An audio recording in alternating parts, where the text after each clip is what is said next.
When going gets tough, tough gets going. Namaskar, welcome to Next IS. I hope you are doing well. In this video, we will cover major headlines of the Hindu, Indian Express, and Press Information Bureau. So, without wasting any time, let's start today's discussion. Now, for the first time in 10 years, Prime Minister of India will meet staff representative of the Joint Consultative Machinery, which is a platform for central government employees unions and the Ministry of Personnel. It is a platform for constructive dialogue between representatives of the staff side and official side for peaceful resolution of all disputes between government and the employees. This was introduced in 1966. Now recently, Indian Institute of Astrophysics found a novel way to explore the sun's secrets by studying solar magnetic fields. Astronomers have done this using data from Kodaikanal Tower Tunnel Telescope. And do you know friends, solar atmosphere is composed of various layers interconnected through magnetic fields, and these magnetic fields act as a conduit of transfer energy and mass from inner layers to the outer layers, commonly known as coronal heating problem. It is also the prime driver of solar wind. Therefore, to understand physical mechanisms behind these processes, measurement of magnetic fields at different heights of solar atmosphere are important. Talking about Kodaikanal Solar Observatory, it is operated by the Indian Institute of Astrophysics and it is known for the discovery of Evershed effect in 1909. Now ISRO made major progress with missions like Aditya L1 for solar research, Gaganyaan TV-D1 testing crew safety, and ExpoSat for X-ray studies. Now let's look at the recent missions. Here first one is Aditya L1, which was launched in September 2023. Next is Gaganyaan TV-D1, where ISRO used a modified L40 Vikas engine to build its test vehicle that it used to perform the first abort mission on October 21st, 2023 as a part of Gaganyaan human space flight mission. Next is ExpoSat, which was launched in January 1st, 2024. This satellite will study how radiation from various celestial objects is polarized. ISRO also launched meteorological satellite INSAT 3DS on board a geosynchronous satellite launch vehicle.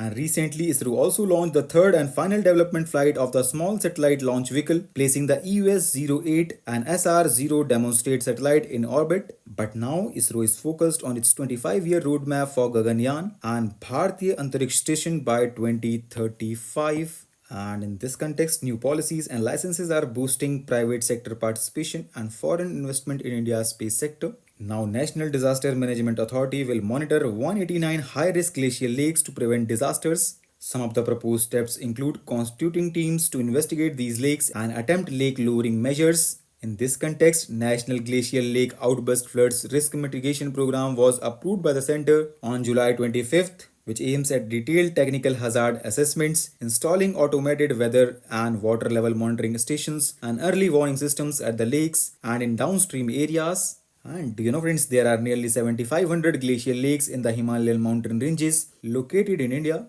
and some of them are being monitored through remote sensing. However, fully assessing their impact is only impossible with sites visits, which is difficult owing to inhospitable terrain. There are only few months in a year when expeditions can be mounted to access them. Now recently, Ministry of Civil Aviation released new rules for seaplanes, allowing non-scheduled operators to provide such services. Rules also have been simplified with an aim to encourage seaplane operations under the Regional Air Connectivity Scheme UDAN. Under the relaxed norms of Directorial Journal of Civil Aviation, there will be no need for water drone license and compliance requirements have also been reduced. Pilots with commercial pilot license can now qualify as seaplane rated pilots. And do you know friends, seaplane hold the opportunity of revolutionizing connectivity in the regions where conventional airport infrastructure is not feasible due to obvious land constraints. Now let's learn about UDAN scheme. It is a government-backed initiative to improve infrastructure and connectivity in India, especially in remote and underserved regions.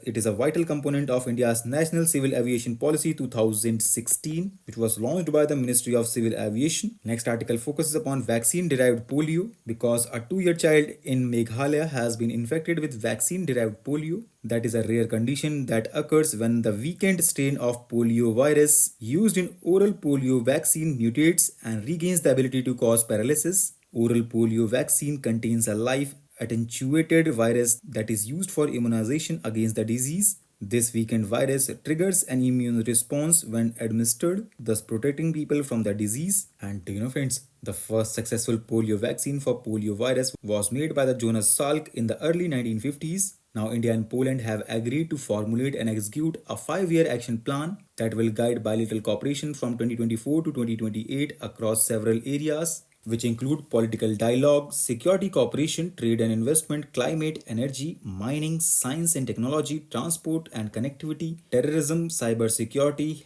health, people to people ties, and cultural cooperation. Poland is among the world's leader in food processing. Therefore, both sides agreed to work on concluding a cooperation agreement to promote the safe, sustainable, and secure use of space and commercial ecosystems. They also agreed to promote human and robotic explorations. Now, President of India presented Rashtriya Vigyan Puraskar 2024. This is the first edition, and here 33 awards were presented to distinguished scientists in 4 categories, and these are Vigyan Ratna, which was given to scientists who have made lifetime contributions in any field of science and technology. Next is Vigyan Shri Awards, which is given to scientists who have made distinguished contribution to science and technology.